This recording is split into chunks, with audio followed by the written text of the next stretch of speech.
Selamat datang di masa depan Indonesia.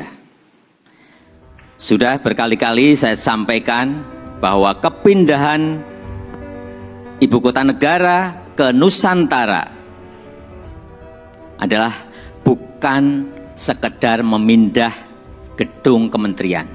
Bukan itu. Bukan juga hanya pindah istana presiden. Bukan itu. Bukan juga memindahkan gedung wakil presiden ke Nusantara. Juga bukan itu. Bukan itu. Bukan fisiknya yang ingin kita pindahkan. Tetapi yang ingin kita bangun adalah budaya kerja baru, mindset baru, dan IKN sebagai basis ekonomi baru.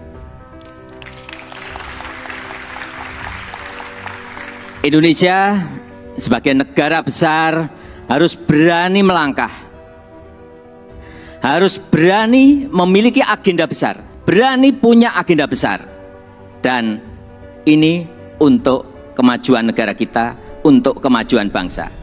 Dan jika kita tidak berani transformasi dari sekarang sampai kapanpun, kita akan sulit jadi negara maju. Dan untuk keberlanjutan IKN Nusantara, ini juga sudah sering saya sampaikan, Bapak Ibu, sekali lagi, tidak perlu ragu, tidak perlu bimbang. Karena apa? Payung hukumnya itu sudah jelas. Payung hukumnya sudah jelas, yaitu Undang-Undang Nomor 3 tahun 2022. Dan itu, ini juga kita harus tahu semuanya, itu sudah disetujui 93% dari fraksi-fraksi yang ada di DPR. Loh, kurang apa lagi? Kalau ada yang masih belum yakin, kurang apa lagi? Nanti sampaikan, kurang apa lagi? Jadi sekali lagi, sudah tidak perlu lagi untuk dipertanyakan. Ini ada Ketua MPR ada di sini, Pak Bambang Susatyo juga. Kembali lagi, kita ingin menghadirkan pembangunan yang Indonesia sentris, bukan Jawa sentris. Karena Indonesia ini bukan hanya Pulau Jawa. Indonesia ini memiliki 17.000 pulau, 514 kabupaten dan kota, 34 provinsi yang terbentang dari Sabang sampai Merauke, dari Miangas sampai Pulau Rote.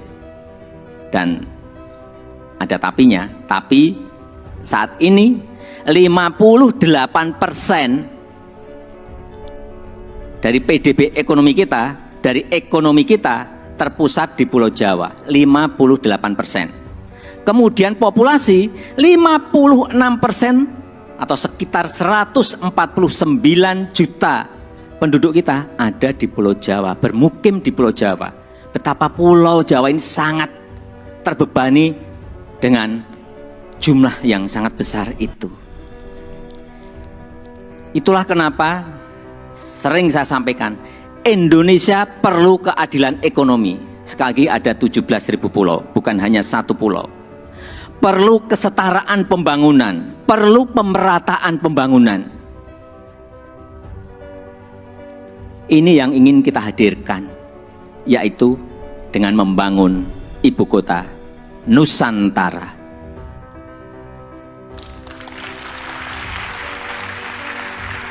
Nusantara adalah kota pintar masa depan yang berbasis hutan dan alam. Belum ada di dunia, belum ada. Tolong dicarikan, belum ada. Ini yang membedakan, ini yang nanti menjadi diferensiasi ibu kota kita dengan ibu kota negara-negara lain. 70% areanya nanti adalah area hijau. Lahan yang digunakan untuk membangun IKN ini awalnya adalah hutan produksi. Jangan ada yang keliru bahwa ini hutan alam, bukan. hutan produksi. Monokultur, artinya di situ hanya ada satu jenis pohon. Dan saya tahu betul pohonnya itu apa.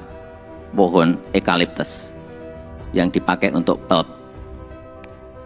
Dan ditebang setiap 6-7 tahun. Jangan ada nanti isu merusak hutan. Itu hutan produksi yang setiap 6 tahun, 7 tahun ya ditebang. Ini yang kita ingin kembalikan, justru nantinya ingin kembali jadi hutan heterogen dengan pohon asli dan endemik dari Kalimantan, sehingga kita harapkan nanti menjadi hutan hujan tropis lagi, tropical rainforest lagi di Kalimantan. Untuk itu yang kita siapkan pertama kali di sana adalah pusat persemaian yang sudah mulai kita bangun di bulan Juni 2022. Luas lahan persemaian ada kurang lebih 16 hektar dengan embung 7 hektar. Kita harapkan selesai nanti di awal tahun 2022. Yang kapasitas bibitnya setiap tahun bisa menghasilkan kira-kira 15 juta bibit per tahun. Ini yang akan kita pakai untuk menghijaukan Kalimantan. Supaya Bapak Ibu ingat saya dari kehutanan.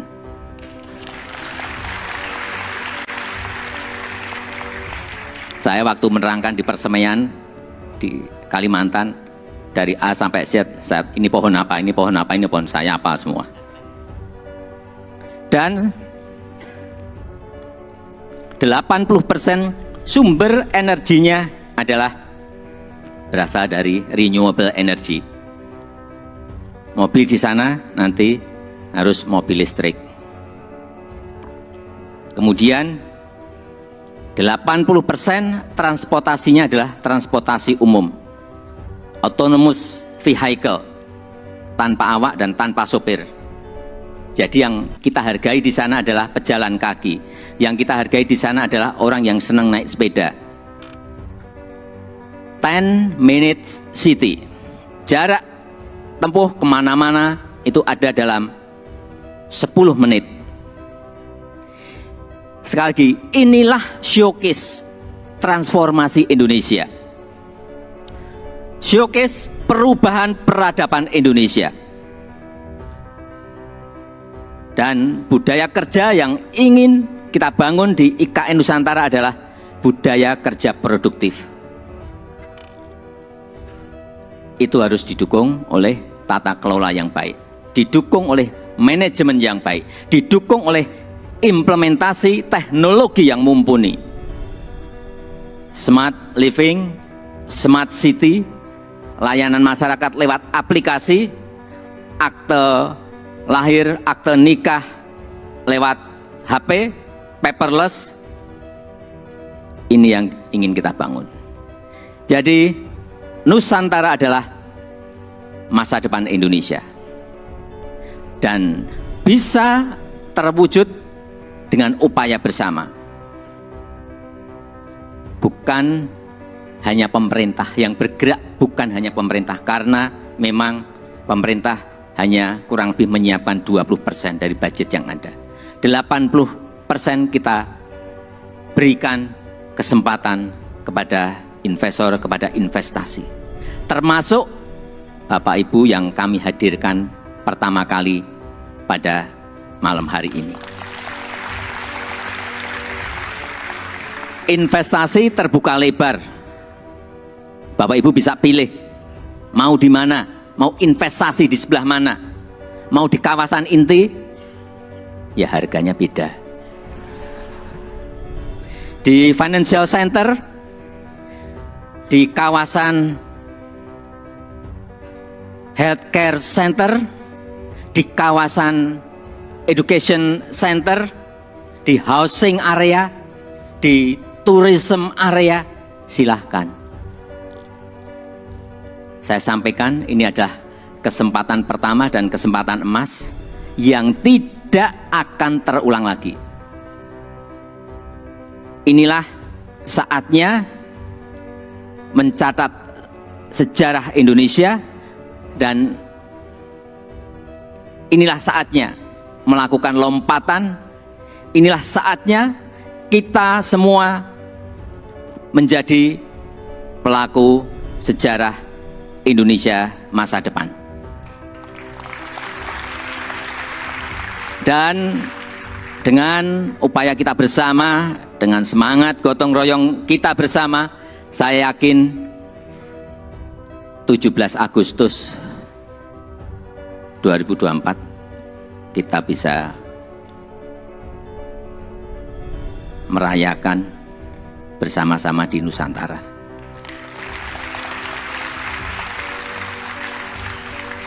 Terima kasih.